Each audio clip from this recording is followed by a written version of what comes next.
Big Dave outside of London Stadium, following West Ham 0, Arsenal 1. Kishna, it's a hard one to take, isn't it? It's very hard. I think the referee should get man of the match today, considering the bastard won the match for Arsenal. All the decisions he did against them. I don't understand why you don't get European referees come here, where they're unbiased and they just probably will just treat the game fairly for both sides of teams. You know, we played really well, even for a draw. That the injury time goal was a goal. There's no way it wasn't. But the referee ruined everything. And you can't say over the course of the season this all adds up. No, because they've also done this to us throughout the course of the season.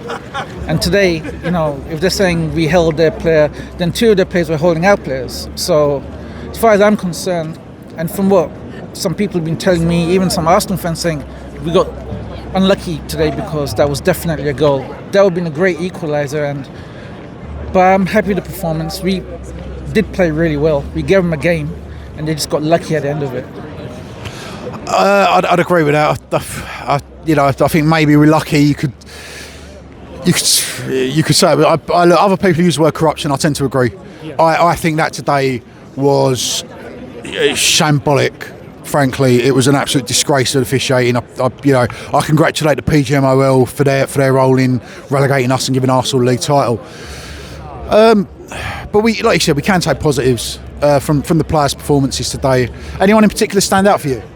Well, I think they all played well, to be honest. It's just, like I said, it's corruption, right? And I know you're saying it could be over, but let's put it this way. Tottenham played Aston Villa, who were concentrating on the Europa League, so they weren't giving it their all. It doesn't mean Tottenham are a great team all of a sudden. They're playing Leeds, Chelsea and Everton the last few games of the season, who will probably give it their all. You know, and maybe beat them. So all it takes is like, hopefully we can win out one game or the next two games or whatever, and we could still stay up. I'm not gonna lose hope that way, but I've got that percentage is less than what it was before, like 20%. You know, I think all the players played well. It's just the referee did not make us play the way we wanted to play. If some of the players got down free kick, you know, or we got penalised, you know, I think we got assistants sent off. Because everyone could see what was happening, you know. So I think everyone played well. It's just like I said. Only thing I wish was maybe if Wilson had come on earlier, then maybe instead of Fernandes, he could have been in that position and he would have scored that goal, which was missed. That was such an open chance. But yeah, that was the opposite end to where I sit. So, but I've not seen it back. But I thought when he took that final touch, I don't know how it didn't go in. Because 10 years ago, left Upton Park, left the Building for the final time. Fair to say, it's not been the ride we were told it was going to be, or the ride we expected.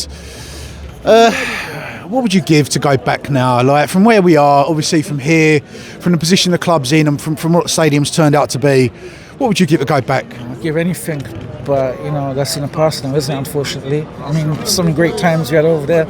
It was a fortress. We had some great times here, but very few compared to there, obviously. But yeah, I'd give anything to go back. But like I said, I'm still a bit hopeful. You know, still a bit hopeful. It depends on tomorrow what happens. But yeah, obviously, if Spurs beat Leeds tomorrow, we got Newcastle and lose, then we're going to be coming back from Newcastle, a championship side. Is there anything you can take away from this in terms of positivity going forward, even if we're looking ahead to next season? Is there anything you can take from this? Just try and finish on a positive note, try and finish on a happy side. Anything at all you can take from this to look forward to? Well, if they put the same performance in for the next 3 games, we could stay up. And also we got a very good junior team, under 17, under 18. So we've got good players coming through. And we have some players which I'm sure might stay behind and hopefully help us up in the first place. But we need to get rid of the board. We need to get rid of Sullivan and have someone new come in, because they basically bullshitted us all this years.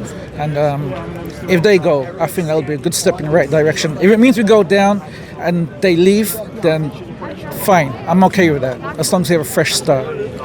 Do you think Dan Kretinsky might be the answer? Because obviously he's bought shares, he's been a minority shareholder. He is culpable in the position we're in this season, certainly, because he has been an active investor. And he's equally as culpable in terms of percentage shares now as Sullivan. Do you think if he buys out Sullivan, he he might do something differently, he might be the answer, or do you think we need whole new investment from the outside? Maybe one or two could have done it over the past few years. I'm not saying he hasn't, but he hasn't done enough. I'd rather get new investors come in, to be honest. But the price Sullivan wants for the club is ridiculous, and also we're in debt, so it shows what kind of stupid businessman he really is. Let's see. I really hope he just stay up till then. It's not over till it's over, right? I love your optimism. Thank you very much, mate.